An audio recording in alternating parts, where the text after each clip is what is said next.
Bonjour, pour ceux qui ne me connaissent pas encore, je suis Natasha Renata Kimberly, spécialiste des rêves et des voyages chamaniques depuis plus de 35 ans. La vidéo d'aujourd'hui fait partie d'une toute nouvelle série qui s'appelle Rituels et magie. Et pourquoi ce thème ? Tout simplement parce que je reçois énormément de mails à ce sujet et j'ai pensé qu'il était pertinent de partager ce que je sais avec vous. Je vais parler de rituels en général et de certains rituels et types de magie pratiqués dans différentes parties du monde. Le mot rituel est autant employé chez les ethnologues que chez les sociologues, les psychologues, les psychanalystes ou encore les éthologistes. Les ethnologues et les sociologues l'utilisent pour désigner un ensemble de pratiques liées à des croyances magiques ou religieuses, à des cérémonies, à des fêtes ou bien encore à des coutumes. Et c'est cet aspect que j'aimerais développer dans cette série de vidéos. En gros, chaque rituel comporte un ensemble de règles qui va fixer le déroulement de la cérémonie, de la fête ou bien de la coutume.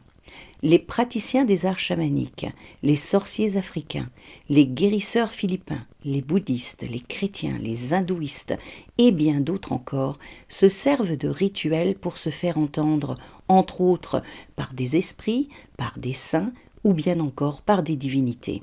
Bref, ces rituels visent à capter et à orienter une force invisible et occulte. Le rituel est une codification par symbole qui s'adresse aussi bien à l'inconscient de l'individu qui le pratique qu'à l'inconscient de la collectivité à laquelle il appartient. En effet, les symboles et les rituels employés peuvent être très différents selon leur ère culturelle et correspondent à la structure psychique générale de la personne et de sa communauté.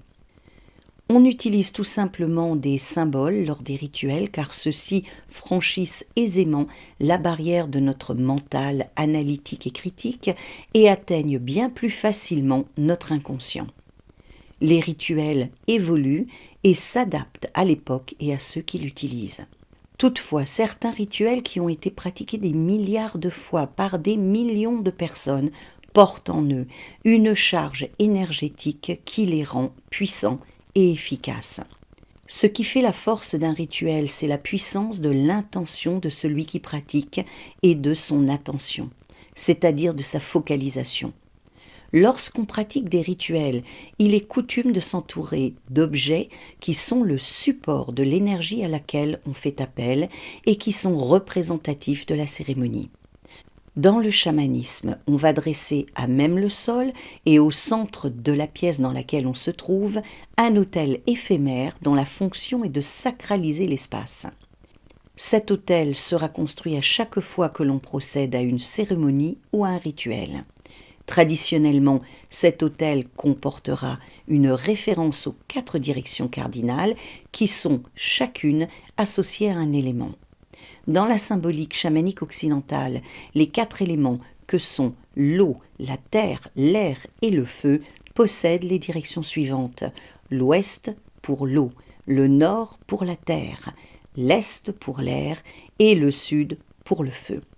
L'eau représente les émotions, la psyché, la réceptivité et la créativité. La terre symbolise le mystère, la gestation et l'ancrage. L'air représente le renouveau, la spiritualité et l'esprit, et le feu symbolise la puissance, la chaleur, l'action et l'intelligence. Si vous avez envie d'effectuer une cérémonie chamanique, vous pouvez construire un petit autel éphémère pour rendre hommage aux esprits auxquels vous aimeriez faire appel et pour vous aider à focaliser votre attention. Votre autel peut être très simple mais devra comporter une référence aux esprits des 4 éléments. Pour ce faire, il est coutume de poser sur les différentes directions cardinales des objets représentant ces directions.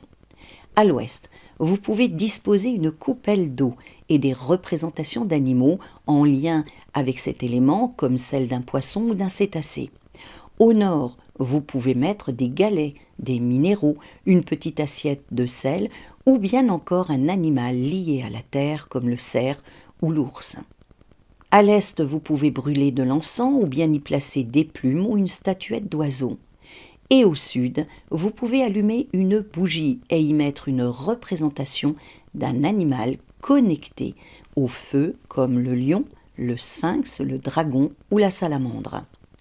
Votre autel, selon la tradition chamanique occidentale, sera parfait si vous suivez ces indications. Il vous restera ensuite à placer, si vous le souhaitez, un objet qui représentera votre demande. Par exemple, si vous faites un rituel pour réussir à intégrer la société de vos rêves, vous pouvez placer sur votre autel le sigle de cette société. Soyez inventif et laissez libre cours à votre imagination et à votre créativité. En ce qui concerne les directions et leur symbolique, il va sans dire que chaque tradition possède ses propres références en la matière. Voilà en ce qui concerne cette première vidéo de la série Rituels et magie.